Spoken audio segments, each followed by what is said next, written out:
2009 September 2వ తేదీన ఏపీలో దట్టమైన క్యుములోనింబస్ మేఘాలు కమ్ముకున్నాయి. ఆ సమయంలో తన మానస పుత్రిక రచ్చబండ ద్వారా ప్రజల బాధలు తెలుసుకోవడానికి బయలుదేరారు ముఖ్యమంత్రి వైఎస్ రాజశేఖర రెడ్డి.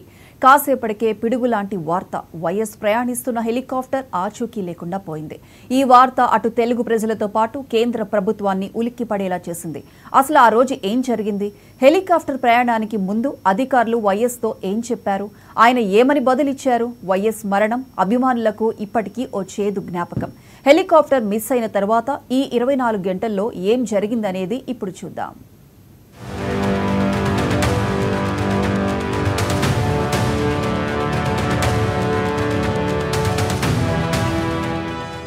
సెప్టెంబర్ 2వ తేదీ ఉదయం 7:15 సీఎం క్యాంపు కార్యాలయంలో చిత్తూరు జిల్లా పర్యటనకు బయలుదేరి వెళ్లేందుకు వైఎస్ సిద్ధంగా ఉన్నారు. భార్య విజయమ్మతో పాటు జగన్తో మాట్లాడుతున్న వైఎస్ తన కోసం అధికారులంతా సిద్ధంగా ఉన్నట్లు వ్యక్తిగత కార్యదర్శి సమాచారం ఇవ్వడంతో ఎయిర్పోర్టుకు బయలుదేరారు. వాతావరణం సరిగ్గా లేదు. మబ్బులు పట్టి చినుకులు పడుతుండడంతో విజయమ్మ ఇలాంటి పరిస్థితుల్లో వద్దని వారిస్తే వినలేదు. ఎయిర్పోర్టులో అధికారులు చెబితే తిరిగొచ్చేస్తాలే అని చెబుతూ వెళ్లిపోయారు. ఎయిర్పోర్టులో chief security officer ASC Wesley, principal secretary P Subrahmanyam తదితరులంతా సిద్ధంగా ఉండడంతో బెల్ 430 చాప్టర్లో చిత్తూరు జిల్లాకు బయలుదేరారు. ఆ హెలికాప్టర్కు group captain SK Bhatia, captain MS Reddy పైలట్స్గా ఉన్నారు.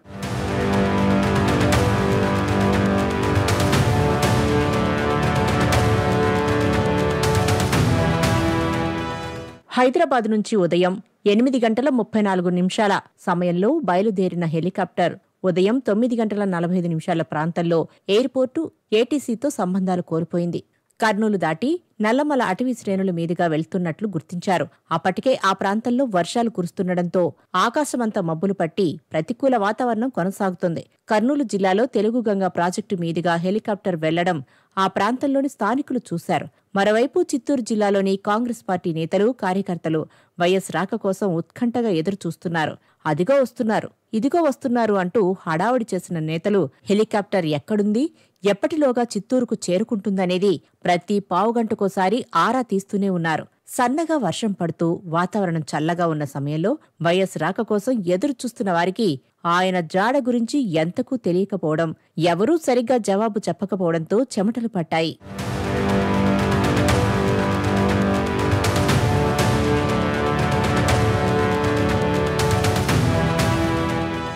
ఉదయం 10:30 సెక్రటేరియట్లో అప్పటి ప్రభుత్వ ప్రధాన కార్యదర్శి P Ramakant Reddy, DGP SSP Yadav, intelligence అదనపు డీజీపీ కె అరవిందరావు పరిస్థితిని సమీక్షించారు. మరోవైపు వైఎస్ చిత్తూరు చేరుకోకపోవడం, రచ్చబండ కార్యక్రమానికి హాజరైన వారిలో ఆందోళన మొదలైంది. ఉదయం 11 ఆంధ్రప్రదేశ్ ప్రభుత్వం వైఎస్ హెలికాప్టర్ ఆచూకీ లేకుండా పోయిందని ప్రధాని మంత్రి కార్యాలయానికి, కేంద్ర హోం రక్షణ మంత్రిత్వ శాఖకు ఏపీ ప్రభుత్వం తరపున ఎస్ఓఎస్ పంపించారు.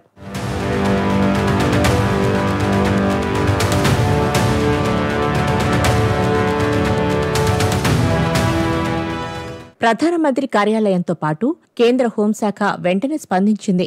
రక్షణ శాఖను అప్రమత్తం చేశారు. యూపీఏ చైర్పర్సన్ గా ఉన్న సోనియా గాంధీ కూడా రాష్ట్ర ప్రభుత్వంతో టచ్లోకి వచ్చారు. 11:15 కేంద్ర హోంశాఖ, ఐఏఎఫ్ యుద్ధ విమానాలతో పాటు ఇతర హెలికాప్టర్లు రంగంలోకి దిగాయి. ప్రతికూల వాతావరణం కారణంగా హెలికాప్టర్ గుర్తించడం కష్టంగా మారినట్లు నల్లమల ప్రాంతంలో గాలిస్తున్న పైలట్లు సమాచారం ఇవ్వడంతో ఇస్రో నుంచి శాటిలైట్ సహాయంతో గాలింపు చర్యలు కొనసాగించారు. వైఎస్ హెలికాప్టర్ ఆచూకీ లేకుండా పోయిందన్న వార్త ఉమ్మడి రాష్ట్రమంతా కుదిపేసింది.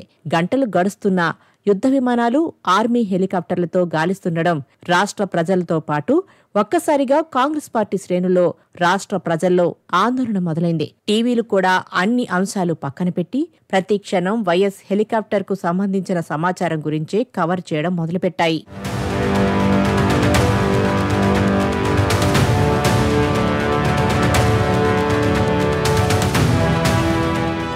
మధ్యాహ్నం 1 సమయంలో కర్నూలు జిల్లా ఆత్మకూరు సమీపంలో నల్లమల అటవీ ప్రాంతంలో వైఎస్ హెలికాప్టర్ ల్యాండ్ అయిందని, ఆయన క్షేమంగా ఉన్నారనే ప్రచారం సాగింది. మధ్యాహ్నం 2:30 ప్రభుత్వ హెలికాప్టర్లో వైఎస్ హైదరాబాద్కు తిరిగి వస్తున్నట్లు కొన్ని మీడియా సంస్థలు రిపోర్టు చేశాయి. ఇది నిజమేనని అనుకున్న కొందరు కాంగ్రెస్ నాయకులు బేగంపేట విమానాశ్రయంలో ఆయనకు స్వాగతం పలికేందుకు ఏర్పాట్లు చేశారు. గంటలు గడుస్తున్నా వైఎస్ జాడ తెలియలేదు. అన్వేషణ ఇంకా కొనసాగుతుందని అప్పటి ఆర్థిక మంత్రి రోసయ్య, ప్రభుత్వ ప్రధాన కార్యదర్శి రమాకాంత్ రెడ్డి సమాచారం ఇవ్వడంతో బేగంపేట ఎయిర్పోర్టులో 2 గంటలుగా పడిగాపులు కాచి వారు ఉసూరుమంటూ వెనుతిరిగారు.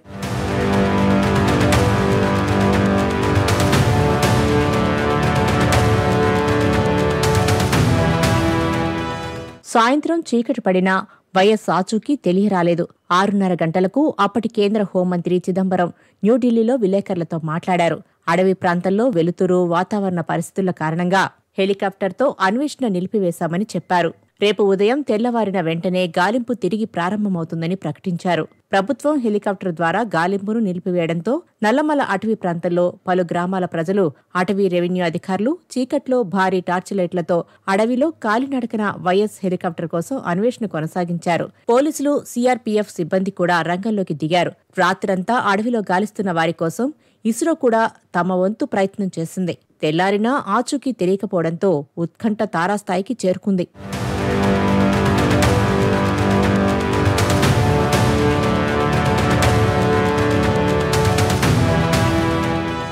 సెప్టెంబర్ 3వ తేదీ ఉదయం హెలికాప్టర్లు రంగంలోకి దిగాయి. తెలుగు గంగా రిజర్వాయర్కు 16 కిలోమీటర్ల దూరంలో నల్లమల అటవీ ప్రాంతంలోని రుద్రకొండకు సమీపంలో వైఎస్ ప్రయాణిస్తున్న హెలికాప్టర్ శిథిలాలు కనిపించాయి. వైఎస్ ప్రయాణిస్తున్న హెలికాప్టర్ కర్నూలు సిటీకి తూర్పు వైపున 40 నాటికల్ మైళ్ల దూరంలో నల్లమల శ్రేణులోని రుద్రకొండ కొండపై హెలికాప్టర్ కూలిపోయినట్టు నిర్ధారణ అయింది. ఆ తర్వాత కాలిపోయి చెల్లాచెదురుగా పడిపోయిన మృతదేహాలను అక్కడి నుంచి తరలించారు. ఆ తర్వాత వైఎస్సార్ మృతిపై అప్పటి కేంద్ర హోంమంత్రి చిదంబరం అధికారిక ప్రకటన చేశారు. ఇలా వైఎస్సార్ ప్రయాణిస్తున్న హెలికాప్టర్ కనిపించకుండా పోయిన 24 గంటల్లో ఆయన మరణ వార్త విని ఆయన కుటుంబం, అభిమానులు, కాంగ్రెస్ శ్రేణులు తీవ్ర విషాదంలో మునిగిపోయాయి.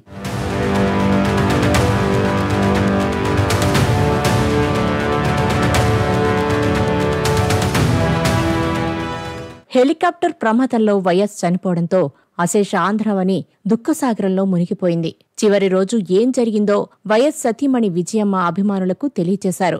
ఉదయం 7:15 వైఎస్ రెడీ కావడం గమనించి, నిన్నే అసెంబ్లీ అయ్యింది కదా, ఎందుకంత హడావుడి అని విజయమ్మ అడిగితే, లేదు రేపు ఉదయం 11 గంటలకల్లా వచ్చేస్తా కదా అన్నారు. తర్వాత జగన్తో కాసేపు మాట్లాడుతుండగా ఫోన్ మోగిందే.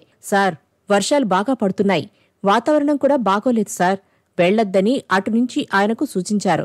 దీంతో విజయమ్మ వెంటనే స్పందించి, ఇంత వర్షాలు పడుతున్నప్పుడు ఎందుకు, రేపో ఎల్లుండో వెళ్లొచ్చు కదా అన్నారు. పైలట్ వద్దంటే చేయగలిగిందేముంది, వెనక్కి తిరిగి వస్తాను, అపాయింట్మెంట్లు ఉండవు కాబట్టి అందరం కూర్చుందాంలే అని నవ్వుతూ బయలుదేరారు.